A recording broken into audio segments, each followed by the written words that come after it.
Hey coin collectors, and welcome to DC Coin World International Coin Channel. And today we're going to look at the 1970 Kennedy half from the United States of America. Just a beautiful coin. And here's the deal with the 1970 Kennedy halves. Almost all of them are going to be just a beautiful coin because they did make business strikes, but they didn't circulate them. So that's kind of a weird idea. Those of you who know what a business strike is, essentially the business strike is the circulated coin which goes out to the banks and everybody uses. Now there are also proof strikes for the mint sets, and there's some specialty strikes. Sometimes, like say in 1968, 67, I mean, they had the special mint sets. Those were different strikes. But what happened in 1970 was they were considering making a US $1 coin. And they were considering going away from the Kennedy half. And in 1970, they made a bunch of Denver mint halves. And this is the only mint mark you're going to see on a circulating coin from 1970 is the D mint mark. But they decided not to circulate them. So they made 2.15 million of these. In this shape right here, it's probably worth $8 to $9. When we look at this, you see there's these gouges. There's these track marks here. There's some more track marks here, some more here. This is how it actually comes out of the mint. So if you get any of the newer coins, you'll see, and I'll show you one of the newer coins. In fact, I'll show you the 2022 in a second. If you get one of the newer coins, you'll see these gouges too. And it actually, what happens is the edge of the coin right here hits another $half when they're cleaning them generally, before they're bagged, or even sometimes after they're bagged, and it makes the gouges. All right, so we see the D here. This is Kennedy, just a regular Kennedy half. It says Liberty at the top, in God underneath Kennedy's chin. We trust behind him. If we go way down in here, we see the G and R entwined. That's Gilroy Roberts. Down here we see the D, and then at the very bottom we see the 1970. They did make another half in 1970, and that is the San Francisco Mint half. And those halves are worth a minimum of somewhere around $12. But those, of course, are going to be proof halves. And so it's going to be a proof 65 grading rather than a mint state 65 grading. If you can get this coin in a mint state 65 grading, and there's plenty of them out there, it's worth about $100. How can you get this coin? Well, you can buy it separately, or you can buy it in the 1970 mint set. The uncirculated mint sets from 1970, they made 2 million of them, and that's why there are 2 million of these coins available. They only made it in a D.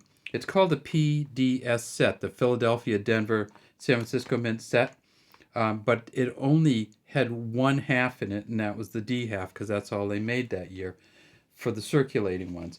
As far as the S mint marks, in 1970, they made 2.6 million of these San Francisco Mint sets.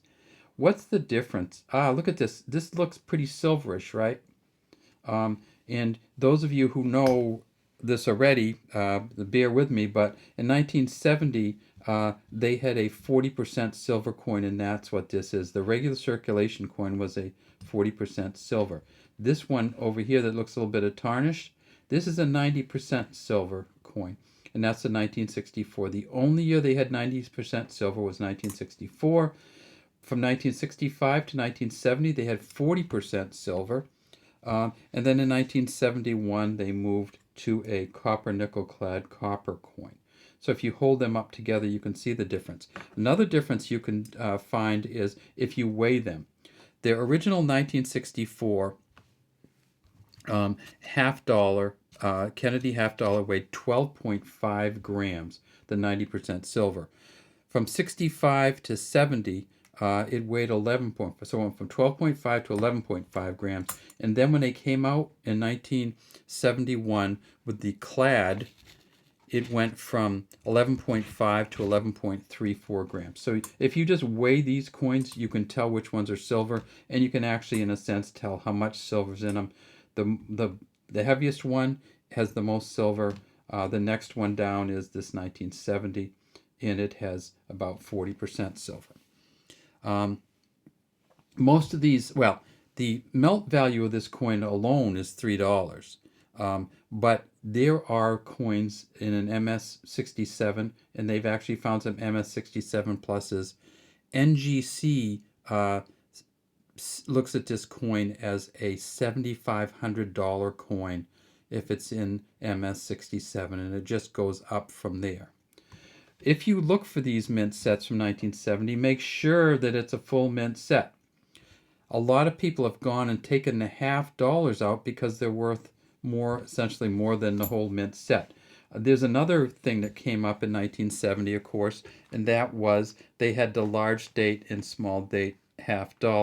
I mean, large date and small date cents, 1 cent Lincoln cents. So in 1970, they came out with this mint set, and it has, some of them have a small date, and those mint sets are worth $50 or more. A regular mint set is booked at about $20. If you can find one of these 1970 mint sets for, I would say, under $15, I would buy it. What's on the back? We haven't even talked about that yet. Of course, the back says United States of America, E pluribus unum here in the ribbon that the eagle, the American eagle has in its beak. On the left is a olive branch. On the right is arrows. Down here we see an F and a G. The engraver of the back of this coin was Frank Gasparo, and down at the very bottom it says $half. Now, as I said, they continued making these in 1971 as a copper nickel clad copper, and I've actually got this year's Denver Mint coin, which is just a really shiny coin, and this is the 2022 coin. Everything's the same, so it's all shinier. It's a copper nickel clad copper, same back, and this is just beautiful, right?